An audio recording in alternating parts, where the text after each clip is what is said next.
Silenciar muitas vozes, para que a gente possa ouvir a voz de Deus. Amém, meus irmãos? Eu quero convidá-los a abrir a sua Bíblia no Evangelho escrito por Lucas, no capítulo de número 10. Deus poderoso, aleluia.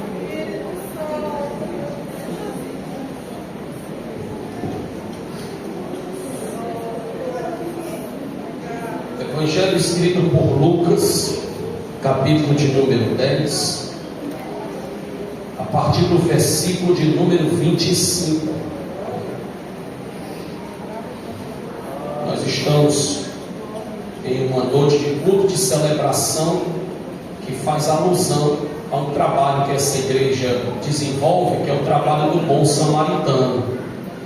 E hoje o Senhor colocou no meu coração justamente essa parábola, para a gente trabalhar um pouco ela e ouvir a voz de Deus através desta parábola. Quando nos encontrar uma referência bíblica, diga amém. Lucas capítulo de número 10, a partir do versículo de número 25, está escrito assim: E eis que se levantou um certo doutor da lei, tentando-o e dizendo: Mestre, que farei para herdar a vida eterna? E ele lhe disse: Que está escrito na lei? Como lês? E respondendo ele disse: Amarás ao Senhor teu Deus de todo o teu coração, de toda a tua alma, e de todas as tuas forças, e de todo o teu entendimento, e ao teu próximo como a ti mesmo. E disse-lhe: Respondeste bem, faze isso e viverás. Ele, porém, querendo justificar-se a si mesmo, disse a Jesus: E quem é o meu próximo? E respondendo Jesus disse: Descia um homem de Jerusalém para Jericó, e caiu nas mãos dos salteadores, os quais o despojaram, e espancando-o se retiraram, deixando-o meio morto. E ocasionalmente descia pelo mesmo caminho certo sacerdote, e vendo-o passou de largo. E de igual modo também um levita, chegando àquele lugar, e vendo-o passou de largo. Mas um samaritano que ia de viagem chegou ao pé dele, e vendo-o moveu-se de íntima compaixão, e aproximando-se atou-lhe as feridas, aplicando-lhes azeite e vinho, e pondo sobre a sua cavalgadura, levou-o para uma estalagem e cuidou dele. E partindo ao outro dia, tirou 2 dinheiros e deu-os ao hospedeiro e disse-lhe: Cuida dele, e tudo que demais gastares eu te pagarei quando voltar. Qual, pois, destes 3 te parece que foi o próximo daquele que caiu nas mãos dos salteadores? E ele disse: O que usou de misericórdia para com ele. Disse, pois, Jesus: Vai e faz da mesma maneira. Você pode olhar carinhosamente para esse crente aí, bem bonito, que está ao seu lado.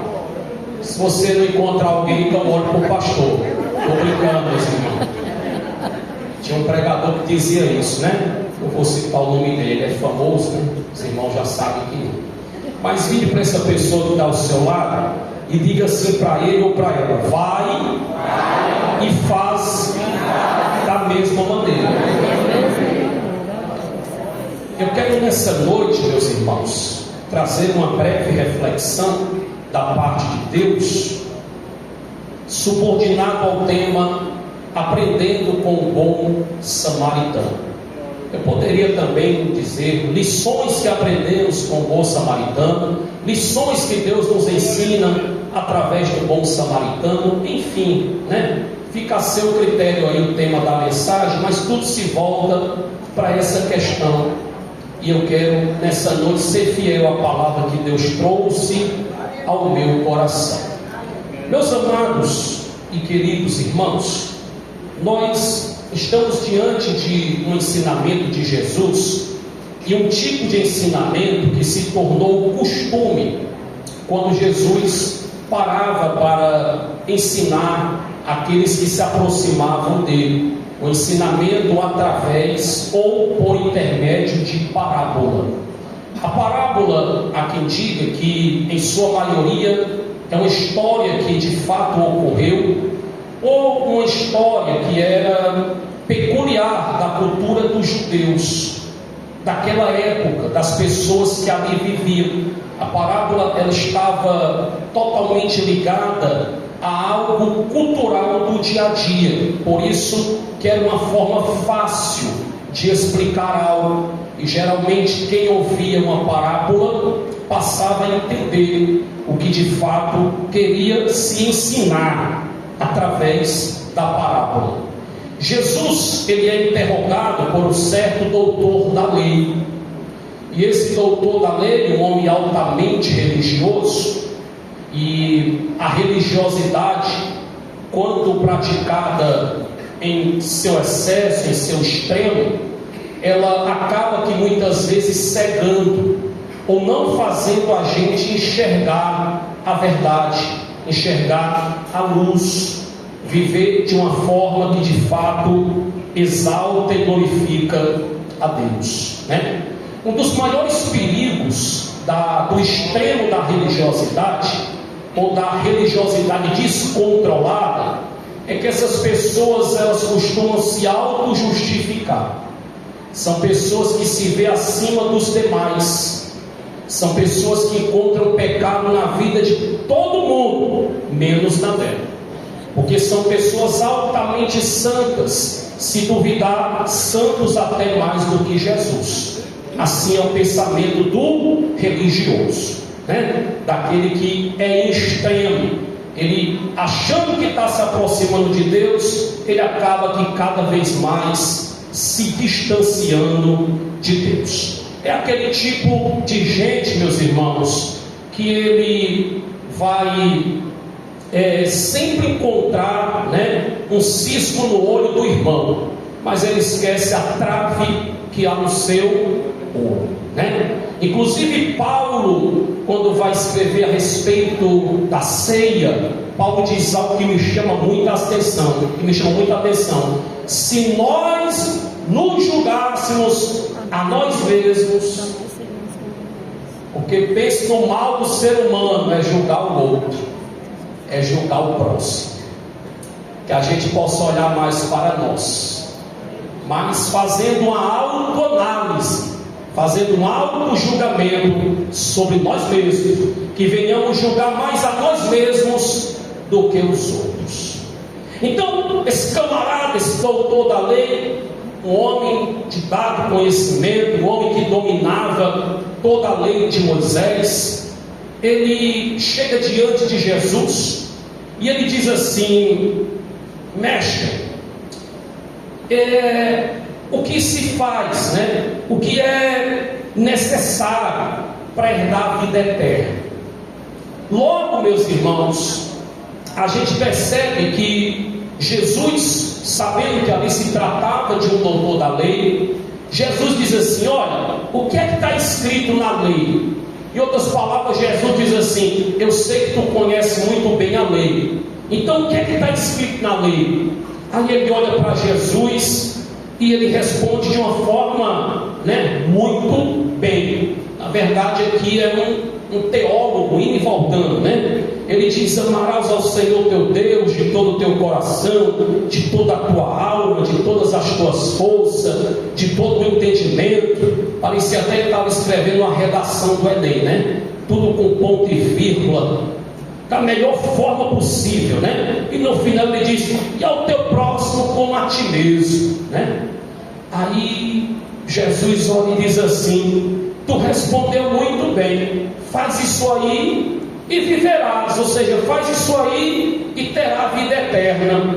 Mas aí, meus irmãos, ele querendo justificar a si mesmo, né? Está escrito por Lucas, ele diz assim: mas quem é o meu próximo? Aí Jesus agora vai trazer escute aí, descia um certo homem. Você vai perceber que Jesus não dá nome a ninguém. O homem é um certo homem, o sacerdote é um certo sacerdote, o levita é um certo levita, o samaritano é um certo samaritano. Então ele não vai dando nome a ninguém, mas ele vai apresentando figuras muito conhecidas naquela época, muito conhecidas naqueles dias. Então todo e qualquer judeu, principalmente o doutor da lei, sabia o que era um sacerdote, sabia o que era um levita, sabia o que era um samaritano. Porque de fato, meus irmãos, essas são as três principais figuras, ou os três principais personagens desse texto, né? É o sacerdote, é o levita e é também o samaritano. Então vamos perceber que além desses três personagens, surge aqui também alguns outros personagens que trabalham em grupo, que são os salteadores. É verdade? Eles vão surgir na parábola, eles vão espancar aquele rapaz e deixá-lo semi-morto. Então, tratando a respeito desses personagens de uma forma resumida já nessa introdução, os salteadores é aquele tipo de gente que eles olham para você e dizem assim: o que é teu é meu. Porque eles vão tomar, né? Eles vão assaltar, eles vão tomar o que era daquele rapaz, o que era daquele moço. Então, na visão do salteador é assim: o que é teu não é teu, é meu. E tem gente assim, tem ou não tem? É o sangue suga tudo que é nosso. Depois que suga tudo que é nosso, que a gente não tem mais nada, vai embora. São os salteadores. Diga para quem está ao seu lado: cuidado com os salteadores. Está cheio de salteador. Então esse primeiro personagem é os salteadores. Na visão deles, o que é seu é deles. Então por isso eles tomam o que é seu. Mas nós temos também aqui a visão do sacerdote e do levita. Na visão do sacerdote e do levita é o seguinte: o que é meu, o que é teu. O sacerdote e o levita não tomam o que é do outro, mas também não dá o que tem. Então é aquele tipo de gente assim: fica na tua que eu fico na minha. O que é teu, o que é meu é meu. Não mexe com o que é meu, eu não mexo com o que é teu. Tem gente assim ou não tem? Pessoas neutras, pessoas que não se envolvem. Porque na verdade quem pensa assim, o ego predomina. Porque são pessoas que nunca compartilham. São pessoas que dizem assim: não, você vive a sua vida, eu vivo a minha, você fica na sua, eu fico na minha, o que é teu, o que é meu é meu. Isso aparenta ser bom, mas isso não condiz com o reino de Deus. Já pensou se Jesus olhasse para nós e dissesse assim: o que é teu, o que é meu? Algum de nós seria salvo? Sim ou não? Pois é, isso não é a visão do reino, não é a visão de Jesus. Aí surge um outro personagem, o samaritano. A visão do samaritano é assim: o que é meu também pode ser seu. Graças a Deus pelos três, glória a Deus. Os irmãos seguram tanto, são tão apegados que nem glória a Deus nesse momento dá. Quando eu digo assim, meu irmão, que essa visão, o que é meu também pode ser seu, não é o seu cônjuge, não. Porque isso não é bíblico. É claro que no seu cônjuge é só seu, não é de outra pessoa, não. Toma posse. Porque tem uns aí querendo tomar, né? E tem umas também, né? Tem umas atribuladas aí. Então, cuidado, né? Tome posse do que é seu, né? Quando menos espera, tem gente de olho, né? Mas vamos voltar para cá. A visão do samaritano é assim: o que é meu pode ser seu. Mas que visão é essa? Aquilo que eu recebi pela graça de Deus, eu posso compartilhar com você. aquilo que é possível compartilhar com você, fique tranquilo, que você necessitando, eu irei compartilhar com você. Isso aqui é a visão do reino de Deus. É a visão daquele que oferece o que tem. Jesus, o Filho, pertencia ao Pai, sim ou não? Ao Pai diz assim: é meu, mas também pode ser seu. É meu, mas também pode ser de vocês. E Ele entregou para a gente, sim ou não? Visão do reino de Deus. É a visão do samaritano. Então são essas três principais visões que a gente entende ligado a esses três principais personagens. E aqui, saindo dessa introdução, eu quero caminhar um pouco no decorrer dessa história bíblica, desta parábola. Observe que Jesus diz: descia um homem de Jerusalém para Jericó. Quantas pregações, quantas mensagens a gente ouviu assim: não saia de Jerusalém para Jericó. Jerusalém é o lugar da paz, Jericó é o lugar de maldição. Esse homem espancado e fica quase morto porque ele saiu da bênção, do lugar da paz, porque isso significa Jerusalém, né? Lugar da paz. Ele saiu do lugar da bênção, do lugar da paz, e foi para o lugar da maldição, o lugar que estava debaixo da maldição de Deus, Jericó. Se a gente não estudar o texto, a gente ensina isso. Mas se a gente estudar o texto e estudar com calma todo o cerne da época, a gente entende que Jericó já não era mais uma cidade que as pessoas faziam de tudo para não passar por lá. Pelo contrário, Jericó havia sido reformada. Jericó se tornou uma cidade influente. Jericó chamava atenção. Jericó é reformado por Roma. E Jericó chega a receber o nome de Cidade das Palmeiras. Então Jericó brilhava aos olhos. Para você entender até um pouco mais, historiador judeu do século I, Flávio José, ele diz que ele é contemporâneo ali de Jesus, do povo do primeiro século. Ele afirma que quase que 70% dos sacerdotes moravam em Jericó.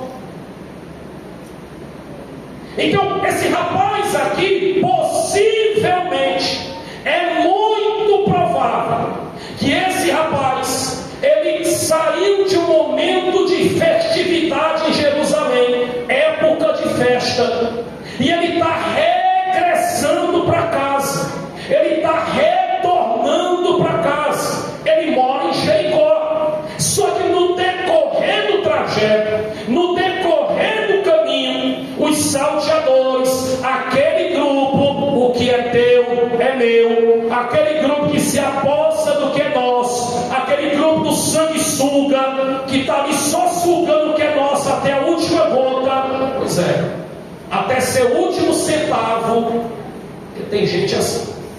Eles se aproximaram, espancaram o homem, despojaram, tomaram alguns de seus bens e deixaram ele quase morto. Em algumas traduções diz semi-morto. E ali, meus amados irmãos, observe bem, possivelmente, eu volto a dizer, era um tempo de festa. Por quê? Porque em seguida vai passar o sacerdote e também o levita. Sacerdote e levita estavam totalmente ligados ao templo. Então, se vai passar o sacerdote e levita, é porque havia terminado o período de festa em Jerusalém. E o sacerdote e levita estão seguindo para casa em Jericó. Eles vão passar pelo mesmo caminho. E vai dizer o texto, meus irmãos, que o sacerdote, vendo o homem, passou a largo, passou distante, passou longe. Em seguida veio o levita, também vendo o homem caído, ele também passa longe.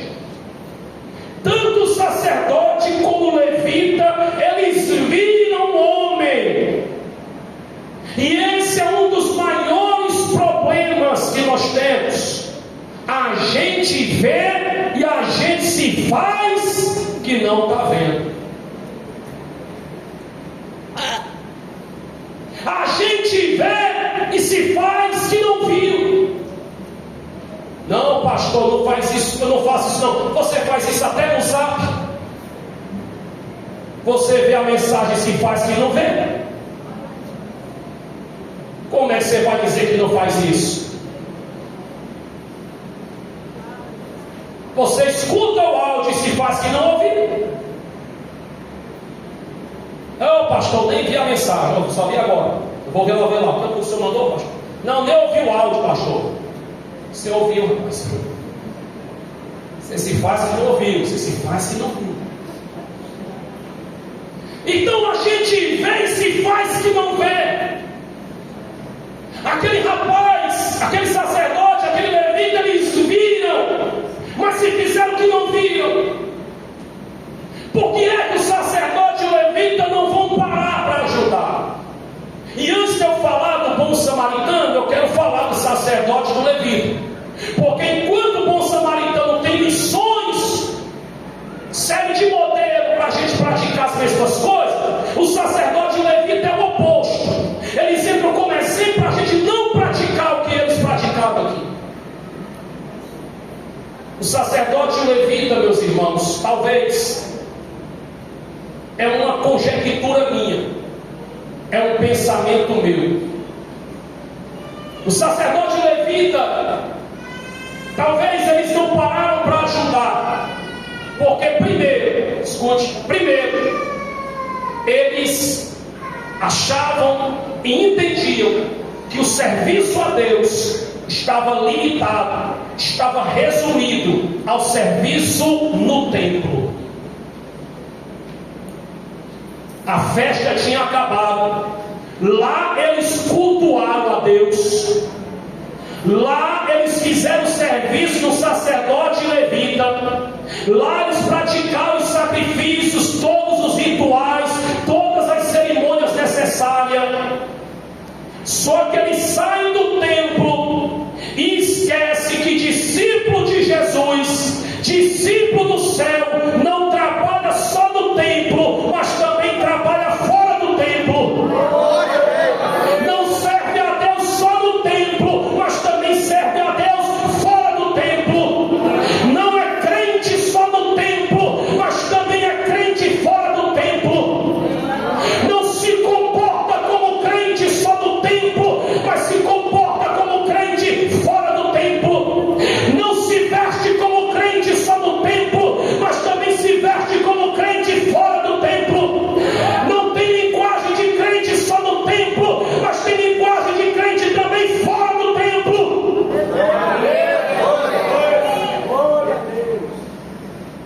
Os sacerdotes e o levita acharam que o trabalho deles se limitava e se resumia às paredes do templo. E o que tem de crente assim, que acha que a sua vida para Deus, o seu serviço a Deus, a sua adoração a Deus se limita e se resume ao tempo, a 2 horas que a gente passa aqui no domingo à noite, numa quinta à noite. Não, meu irmão, o Evangelho está muito além disso. O Evangelho não se limita e não se resume a regras. O Evangelho não se limita e se resume a eu posso e eu não posso, isso pode e isso não pode. Parece aquela brincadeira daquela planta, né? Mal me quer, bem me quer. Mal me quer, bem me quer. Isso não é Evangelho, meu irmão. Isso pode, isso não pode. Porque tem gente que parece que tem uma cartilha em casa. Isso aqui pode, isso aqui não pode. Isso aqui o pastor deixa. Isso aqui não é o pastor, meu irmão. Não é o pastor, minha irmã. É a palavra de Deus. Evangelho é um estilo de vida. Evangelho não é eu me vestir no domingo à noite e vir para cá cultuar. Ele está muito além disso. Evangelho é o Cristo que eu carrego para a empresa que eu trabalho. É o Cristo que eu carrego para a faculdade que eu estudo. É o Cristo que eu carrego para as viagens que eu faço. É o Cristo que eu carrego para o quarto que eu durmo. Você tem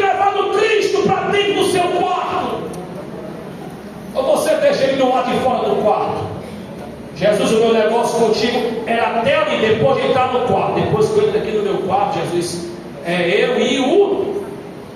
Está ao vivo, a gente não pode dizer. O sacerdote levita se limitava ao templo.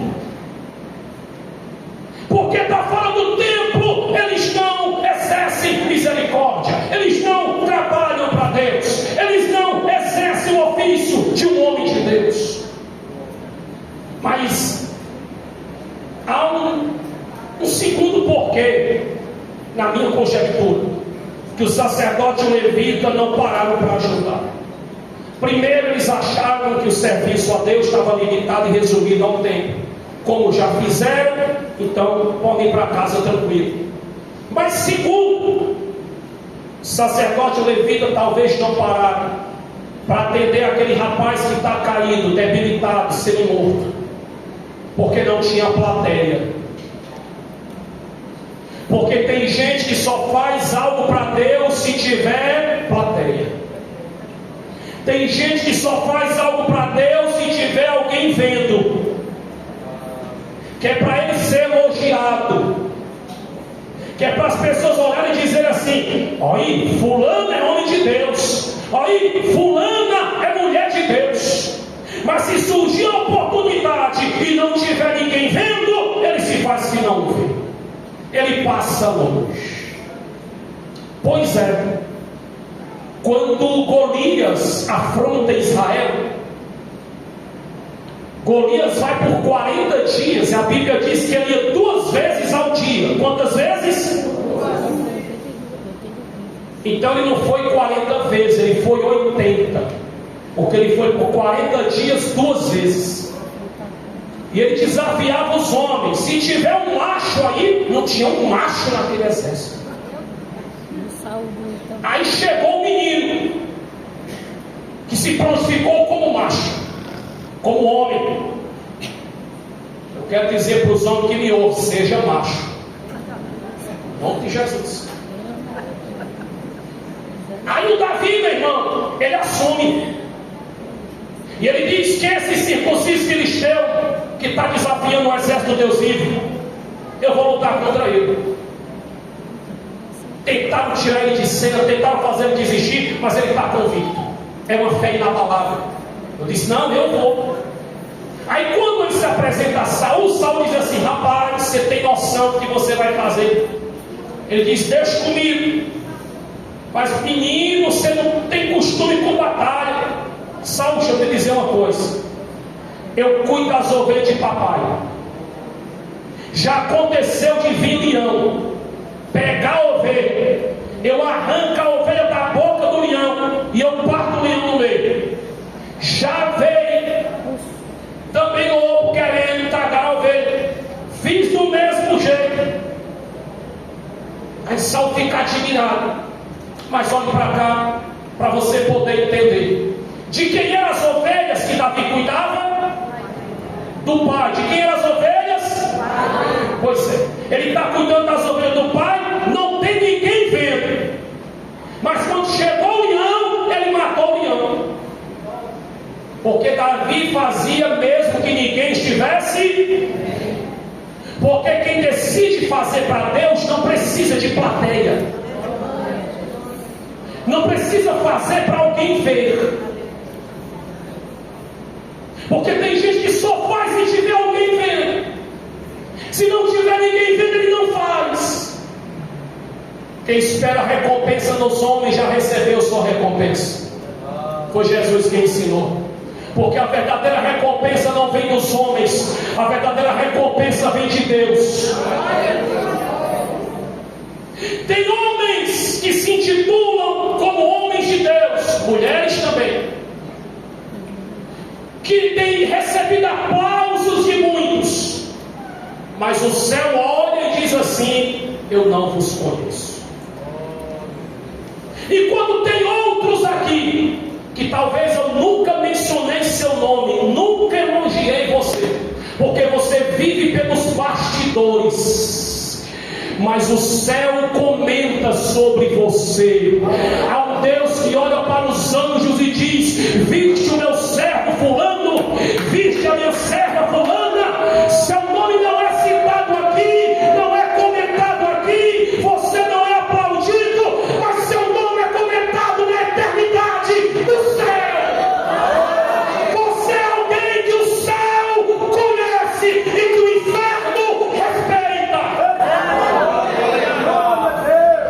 gente não precisa de plateia.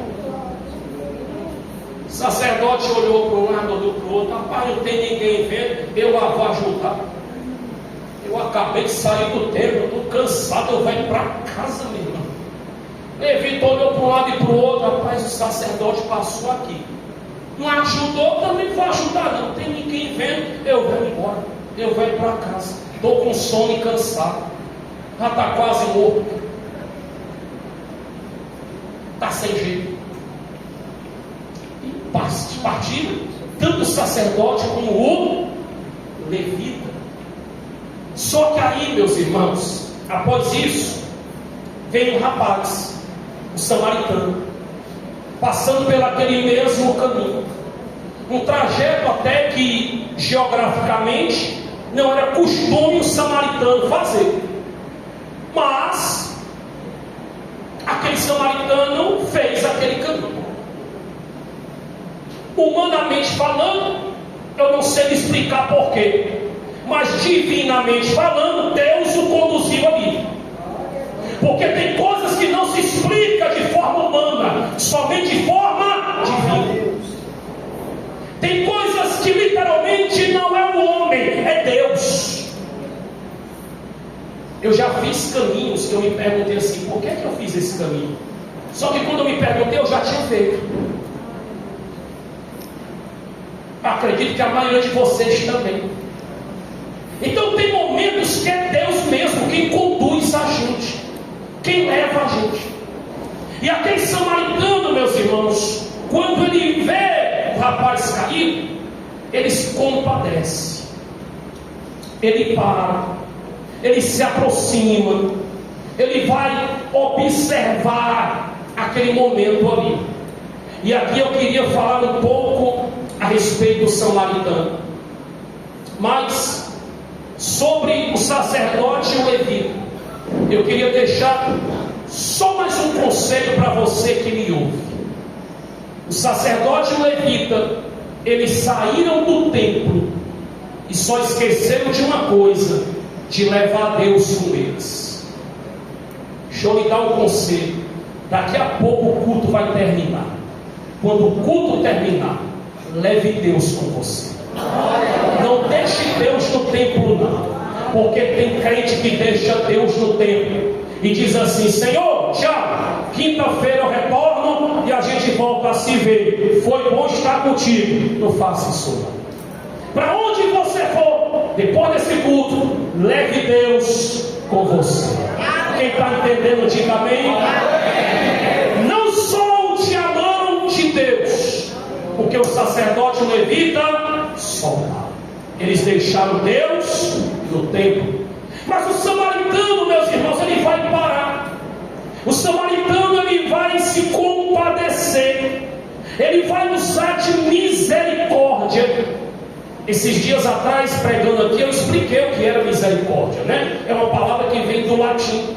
É a junção de duas palavras, né? Córdia, coração, miséria. A miséria de alguém, a pobreza de alguém. Então, literalmente, misericórdia, ou exercer misericórdia, é lançar o coração sobre a miséria de alguém. Aquele homem está em uma situação miserável, sim ou não? Está caído, quase morto. E o samaritano vai exercer misericórdia, vai deitar o coração dele sobre aquele homem. E a primeira coisa que eu aprendo com o samaritano é que a fé sem obras é inválida. Tiago fala sobre isso, né? A fé sem obras é morta. E a gente está às quinta-feira trabalhando a epístola de Tiago. Então a fé sem obras, ela é inválida. Aquele homem vai parar, porque ele não tem apenas fé, mas ele também tem obras. Ele pratica o que ele crê. Ele não só fala de misericórdia, mas ele exerce misericórdia. Porque tem muitos crentes, meus irmãos, que a vida está desassociada da fé, a prática está desassociada do ensino. Ensina, mas não pratica. Diz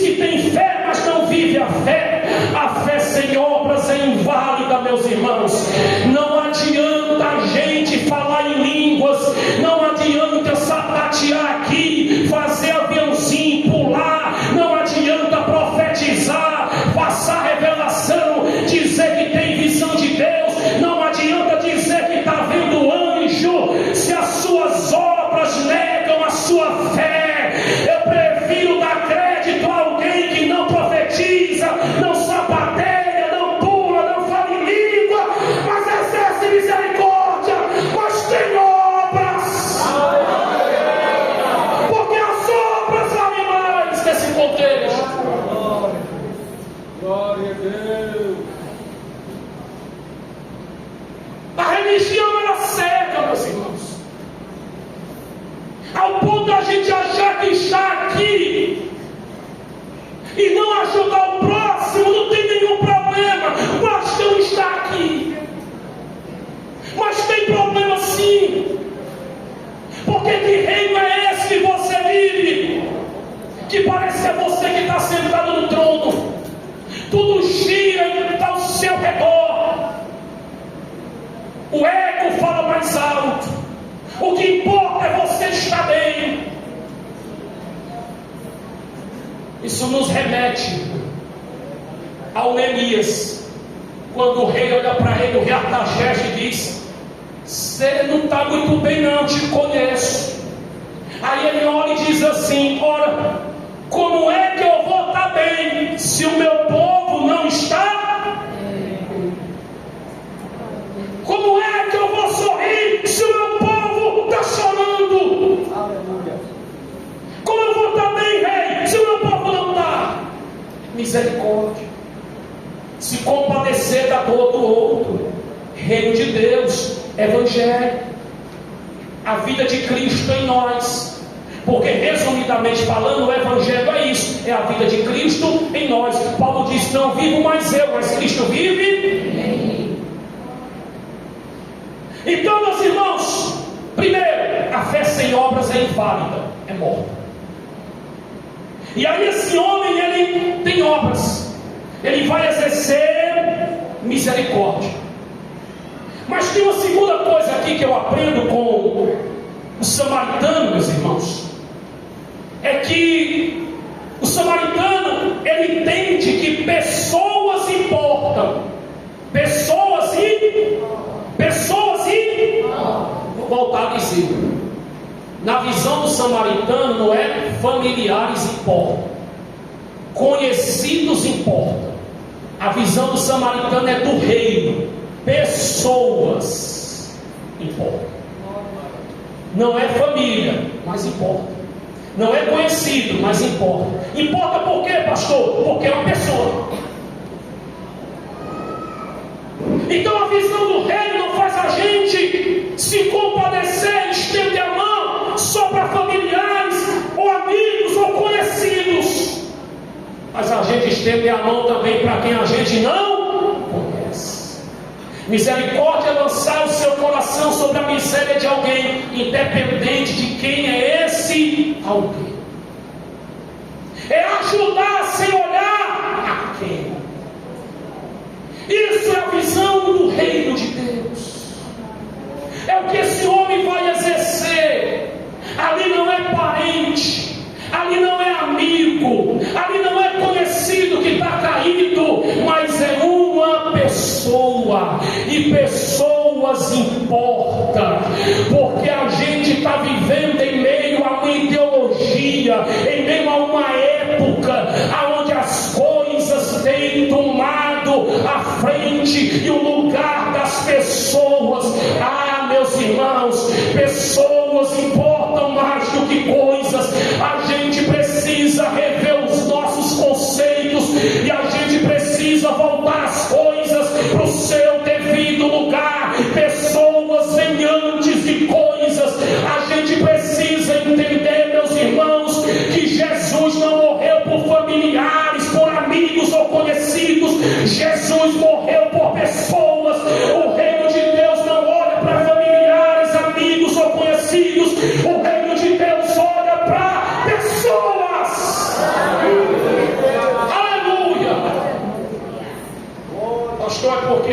verdade eu só ajudo família, amigo ou conhecido. Pois é, você até tem uma boa intenção, você até se encaixa muito bem naquele conceito que ensina que isso leva para o céu, né? As boas obras. Você só não está bem encaixado no reino, porque o reino não olha a quem, o reino enxerga pessoas. Mas o samaritano também nos ensina que a gente precisa se compadecer e ajudar aqueles que aparentemente não tem nada para nos oferecer. Rapaz está caído, semi-morto, levaram tudo que ele tinha de importante. Naquele momento onde ele não tem nada para oferecer, mas o samaritano para, porque a gente tem uma mania de se encostar para ajudar aonde a gente sabe e entende que pode ser também ajudar. A gente tem uma mania de querer se encostar aonde a gente enxerga retorno. Isso não é a visão do rei. Ele se aproxima de alguém que aparentemente não tem nada para lhe oferecer, mas mesmo assim ele para, porque o reino de Deus nos leva a pessoas que aparentemente não tem nada para nos oferecer, porque o reino de Deus é movido pelo amor, e no amor a gente não olha o que o outro tem. A Bíblia diz que Deus nos amou quando a gente ainda estava em débito, a gente estava em pecado, sem nada para oferecer. Tem um hino que diz assim, está sendo muito cantado atualmente, nada contra a letra do hino, pelo contrário, é um hino muito bonito, mas ele diz assim: o que foi que ele viu em mim? Ele não viu nada em nós, ele não foi movido até nós pelo que a gente tinha para oferecer. O que moveu ele até nós foi o amor dele por nós, e ele dispensou a graça sobre nós. É isso, meu irmão, foi o amor de Deus que trouxe Jesus até nós. O que foi que ele viu em nós? Nada. Porque diante do que ele entregou por nós, a gente não tem nada para oferecer a ele. Não passamos de míseros pecadores. O que é que você acha que tem? Baixa a bola, desempina esse nariz, desce do pedestal. Eu e você não somos nada. Ele foi movido por amor. João deixa isso claro, porque Deus amou ao mundo de tal maneira. Não está escrito assim não, porque Deus viu em nós obras, porque Deus viu em nós pessoas que iam fazer muita coisa para Ele, não, porque Deus amou o mundo. O que trouxe Deus a nós foi o seu amor por nós, e o amor de Deus é incondicional.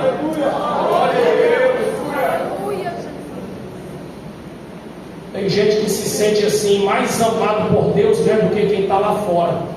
Deixa eu dizer uma coisa para você: o mesmo amor que Deus tem pela igreja, Deus tem por quem está agora num prostíbulo. Deus tem por quem está agora numa bocada de fumo. É verdade. Glória. Deus tem por quem está agora vendendo droga, comercializando droga. É o mesmo amor, não tem nenhuma diferença, porque Ele não impõe condições. E deixa eu dizer mais uma coisa aqui: você pode passar 24 horas do dia orando, você não vai fazer isso, mas poderia fazer. O amor de Deus não ia aumentar por você. O amor de Deus continua o mesmo, independente do que a gente faz ou deixa de fazer, independente das nossas obras. É um amor que não impõe condições. Ele ama e ponto final. Quem recebe esse amor e quem foi alcançado e abraçado por esse amor, adora Ele nessa noite. Aleluia.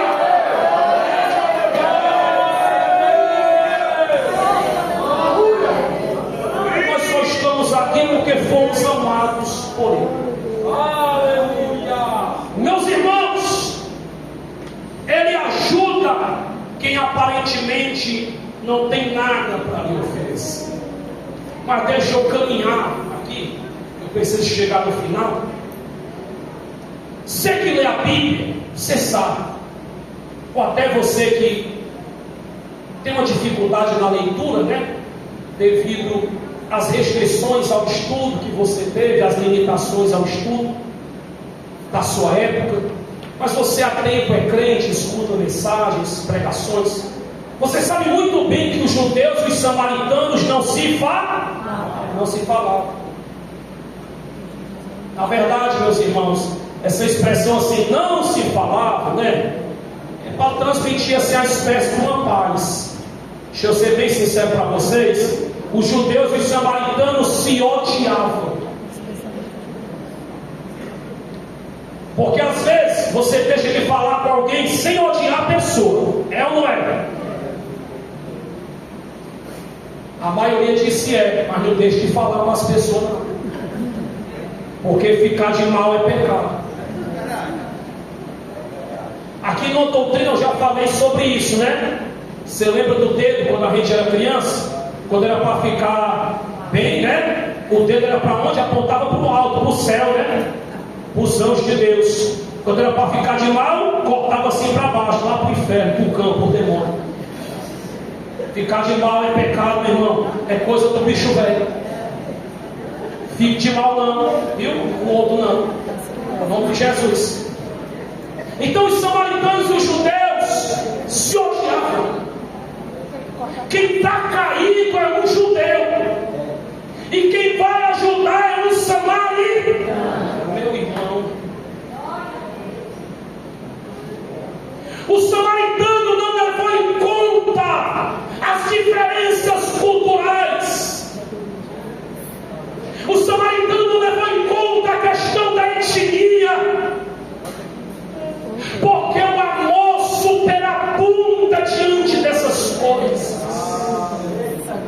O samaritano não levou em conta a inimizade entre os povos. O samaritano disse: tudo bem que ele pertence a um povo que não fala com o meu povo, que odeia o meu povo, que é inimigo do meu povo, mas ele está precisando de mim, eu não posso negar ajuda a ele. Ah, meus irmãos, o reino de Deus faz isso. O reino de Deus faz a gente ajudar quem fala da gente, quem pisa no nosso pé. O reino de Deus faz a gente ajudar quem nos critica por tudo pelos bastidores. Porque o mal das pessoas que falam da gente, elas pensar que a gente nunca vai saber. Quase sempre a gente fica sabendo. Eu sou assim, aquele parecido com o João Bobo, né? Eu me faço que não sei de nada, mas eu fico sabendo. Eu só me faço, porque eu abracei o reino. Aquela velha criatura, eu faço com a graça de Deus com que todo dia permaneça morto, e eu sigo nos passos de Jesus. Assim a maioria dos irmãos faz. A gente fica sabendo, mas se faz que não. E a gente vai seguir na jornada. E sabe o que é que eu acho lindo, meus irmãos? É que Deus cria situações e oportunidades para que a gente possa ajudar essas pessoas. Isso é reino de Deus. Reino de Deus não é aquele negócio de quem te viu passar na prova e não te ajudou, quando vê você na bênção vai se arrepender. Não, isso aí é qualquer coisa, menos o reino de Deus. E a gente cantava, né? Falava até em línguas cantando. Pois é. Coração cheio de vingança e falando em línguas. Coração desejando mal e falando em línguas. Coração desejando aplausos e falando em línguas. Coração desejando pódio e falando em línguas. Coração desejando para cima dos demais e falando em línguas. Coração desejando estar brilhando sobre os demais e falando em línguas. Tira um palco da tua vida. Você não foi chamado para fazer show. Você foi chamado para ser um servo e uma serva de Deus. Então quem te viu passar na prova e não te ajudou, quando precisar de você, ajude. Estenda a mão. Exerça graça, misericórdia. Isso é o reino de Deus. Essa é a diferença dos filhos da luz, dos que são sal da terra, dos que representam Cristo nessa terra.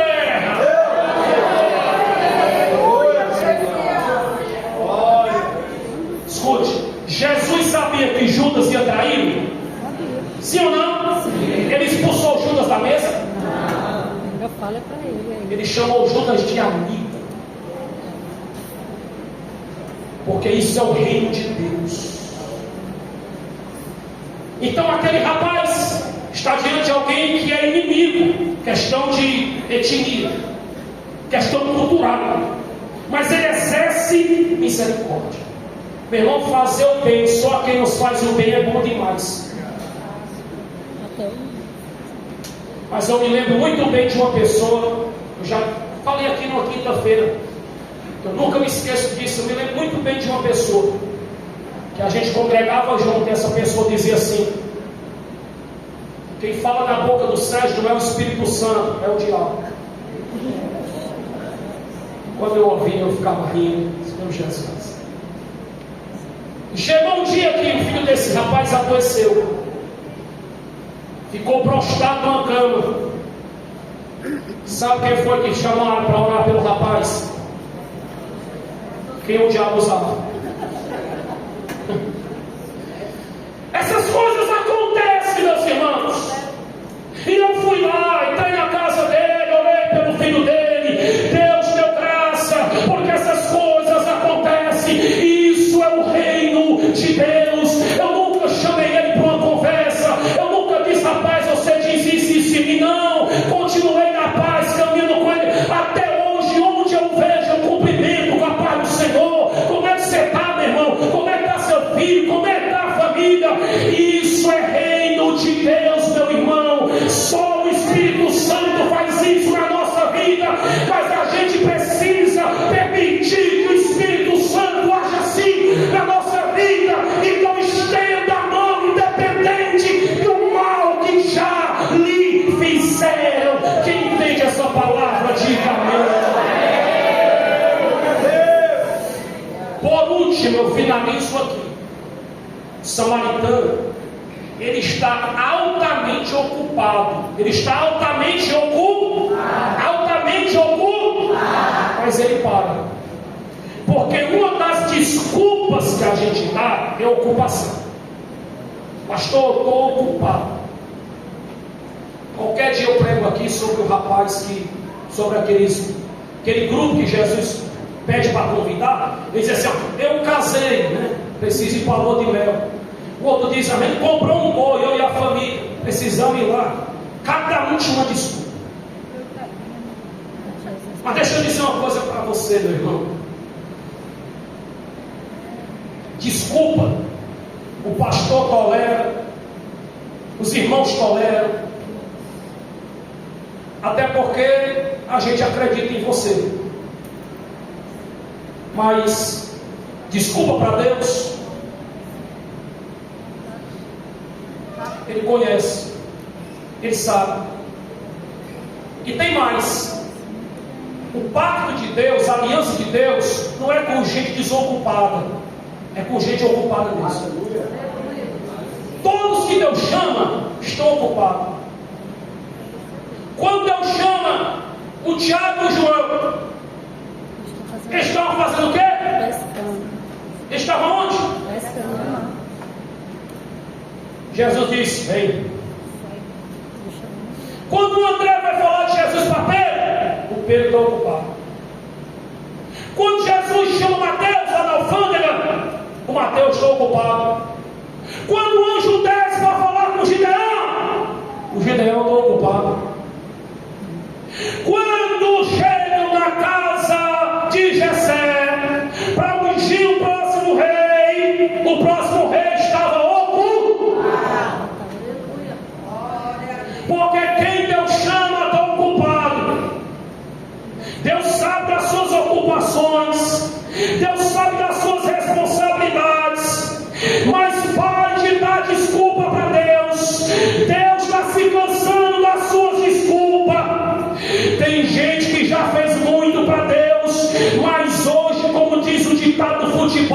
empendurou a chuteira, quer assistir o culto só de camarote. Não, meu irmão, Deus ainda está te chamando, porque você é útil no reino.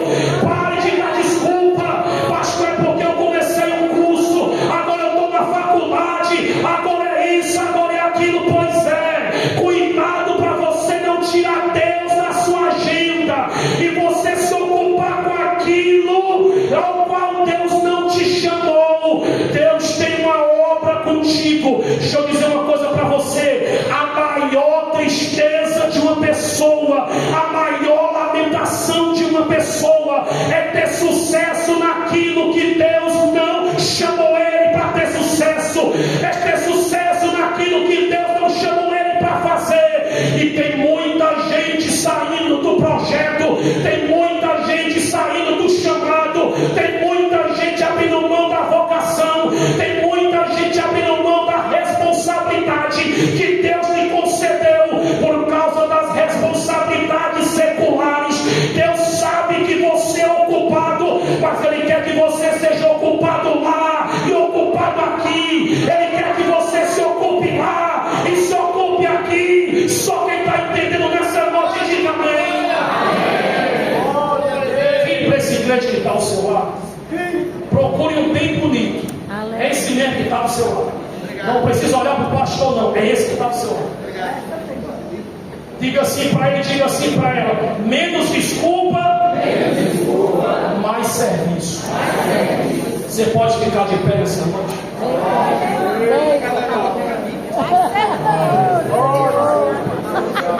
Ele estava ocupado, mas parou. Ele estava ocupado, mas atendeu. Ele estava ocupado, mas ajudou. Ele estava ocupado, mas exerceu misericórdia. Ele estava ocupado, mas amou. Ele estava ocupado, mas levantou quem estava caído. Ele estava ocupado, mas abraçou quem precisava de um abraço.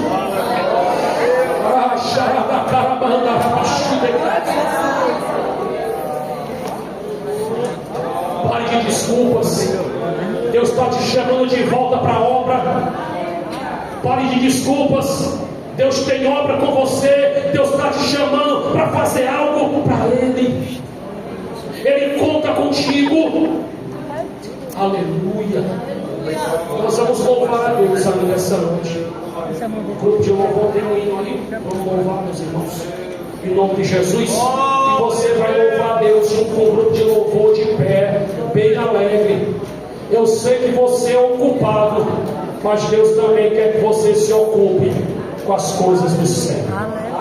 Você não pode se ocupar só com as coisas da terra, porque você não é apenas da terra. Você foi emprestado aqui, está de passagem. Você é do céu.